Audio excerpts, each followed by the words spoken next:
Imran Khan lived two lives. Meher was his devoted wife in Lahore. Laila was his hidden bride in Dubai. For years they existed unaware of each other, until a forgotten phone exposed everything. What began as a wife's shocking discovery turned into a viral scandal, a staged disappearance, and a shallow grave in a foreign city. Behind the lies was a man whose double life ended in the most unexpected way: murder. This is the twisted true crime story of betrayal, deception, and deadly consequences. Meher had always believed she was living a content, stable life.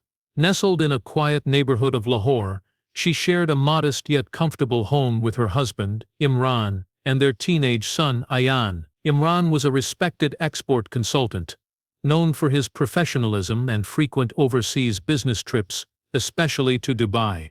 Friends and neighbors often admired the couple, calling them ideal partners.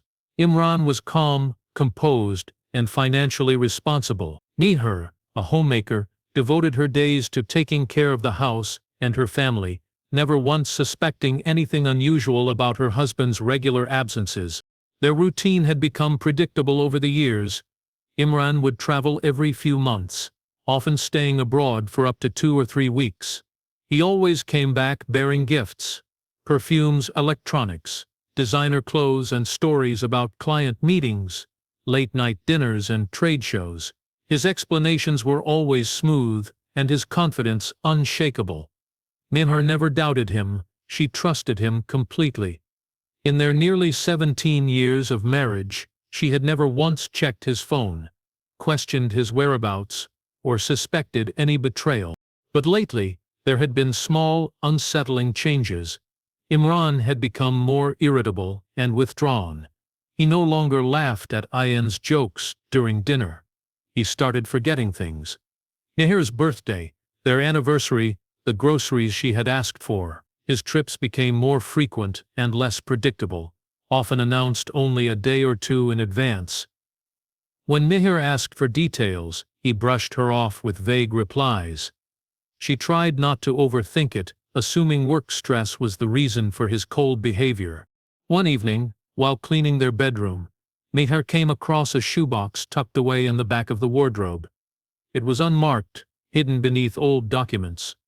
Inside was an unfamiliar phone, turned off, slightly dusty. Her heart began to race. At first, she thought it might be an old device Imran had forgotten discard, but something about the way it was hidden didn't sit right. She plugged it in and waited for it to charge. Her hands trembled as she switched it on. What she found shattered her world. The phone contained dozens of photos, not of Imran with colleagues or clients, but with a woman she didn't recognize and 2 children. There were videos of birthday parties, school functions, beach outings. In one video, a little girl called Imran Papa. As he lifted her in the air, Meher sat frozen, unable to process what she was seeing. She opened the gallery again and again, hoping it was a mistake, but the truth was undeniable. Her husband had another family, not just a fling or a secret girlfriend, an entirely separate life. Still, she clung to denial. Maybe it was a cousin's family. Maybe it was part of some social project. But the deeper she looked, the clearer the reality became. There were receipts from a school in Dubai, hotel bookings in the name of Imran Khan, photos from inside a luxury apartment with the same couch Imran had once shown her in a catalogue. Everything was connected. Every lie he told suddenly made sense. The man she had loved for nearly 2 decades was not who he claimed to be, and nothing in her life had ever really been what it seemed. Meher spent the next few days in silence, consumed by disbelief. Every moment of her marriage replayed in her mind, now tinted with betrayal. She couldn't sleep, couldn't eat, and barely spoke to anyone. Her once peaceful home felt like a cage. Every wall echoed with memories that now felt false. She kept looking at the photos and videos on the hidden phone, each one confirming that her husband had created a parallel life in Dubai. The woman, Laila, appeared to be in her early 30s. She was affectionate, smiling in every photo, often posing with Imran and the children in family settings. There was nothing hidden about their relationship in those images. They looked like a real family, a happy one. Despite her emotional devastation, Meher needed answers. She didn't want to act without proof beyond what she had found. So she reached out to a cousin who had contacts in Dubai and arranged for a private investigator. Within days, the investigator sent a preliminary report, and what it revealed was worse than Meher had imagined.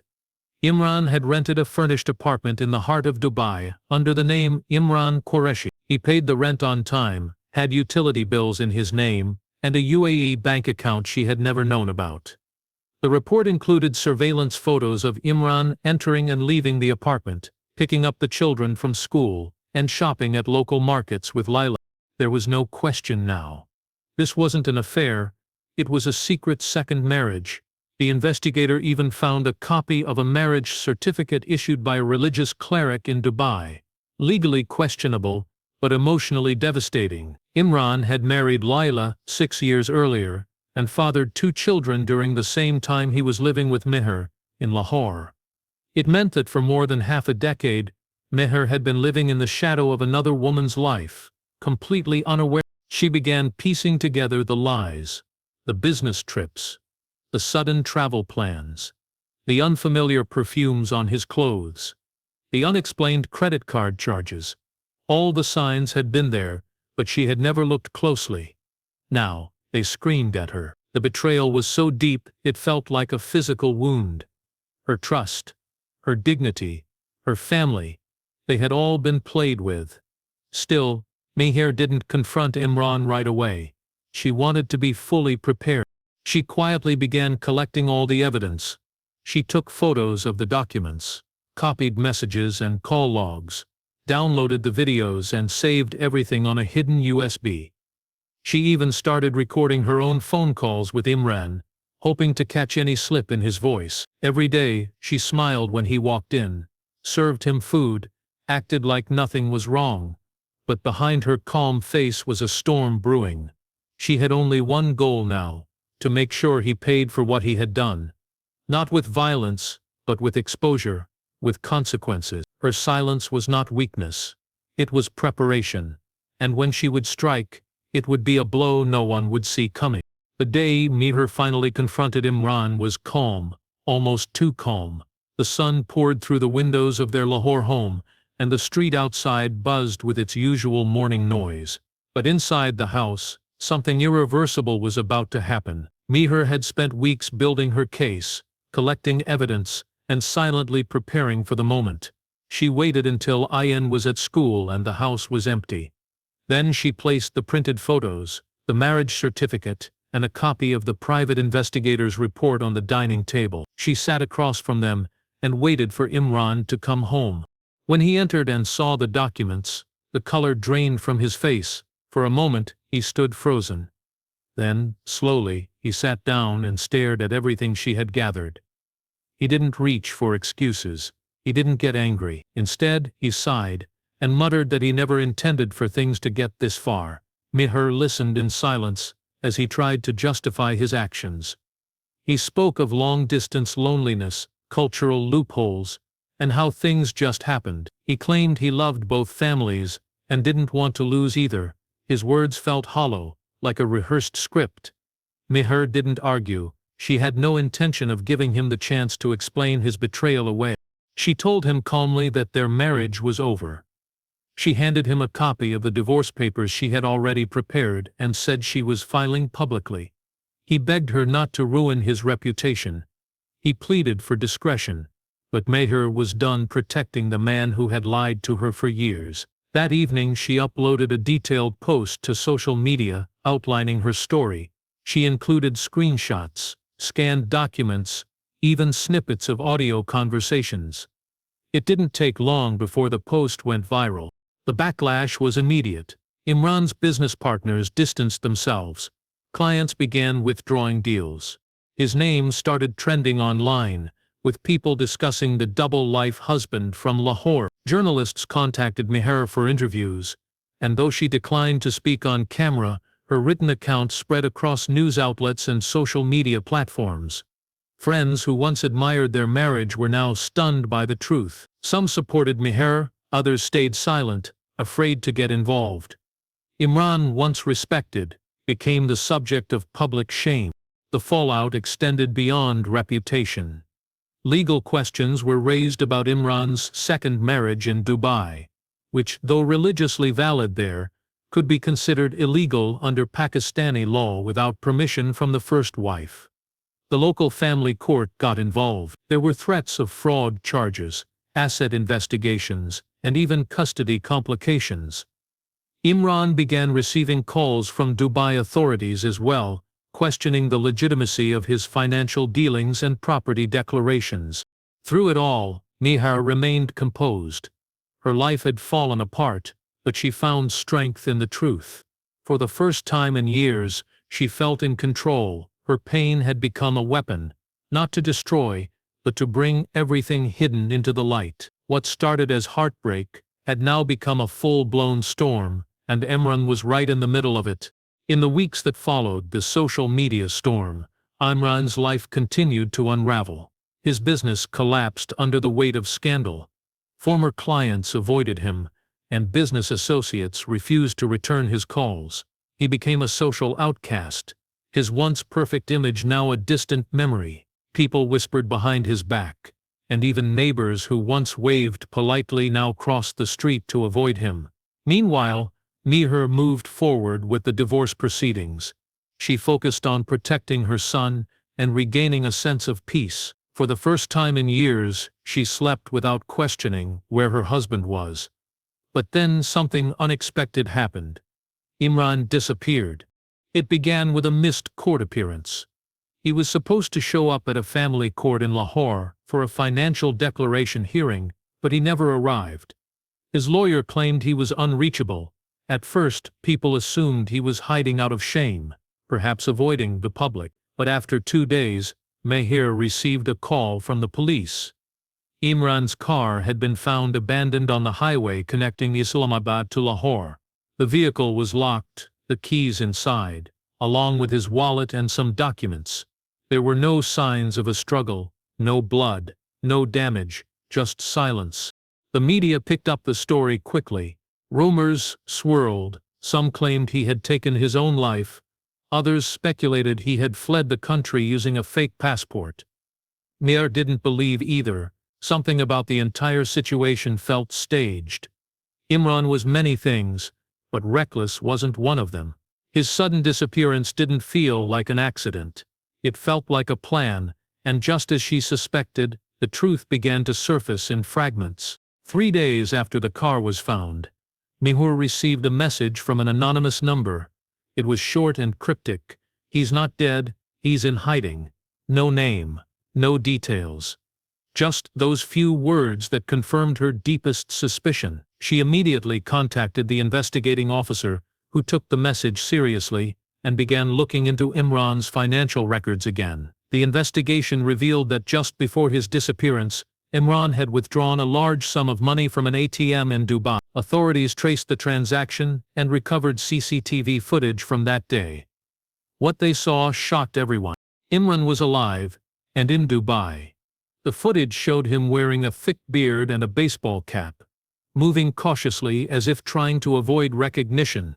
He collected the cash, glanced around nervously, and walked out of view. The footage was time-stamped just 3 days before his car was discovered in Pakistan. It was clear now, Imran had staged his own disappearance. The motive, possibly to escape legal consequences, possibly to disappear into a third life, no one knew about. The news reached Mihar like a second betrayal. Even after all the damage he'd done, Imran had chosen to run instead of facing the truth. He had abandoned both families, both sets of responsibilities, in the hope of starting over again. But what he didn't realize was that this time, running would only lead him closer to a dead end. 6 months after Imran's staged disappearance, the story took its darkest turn.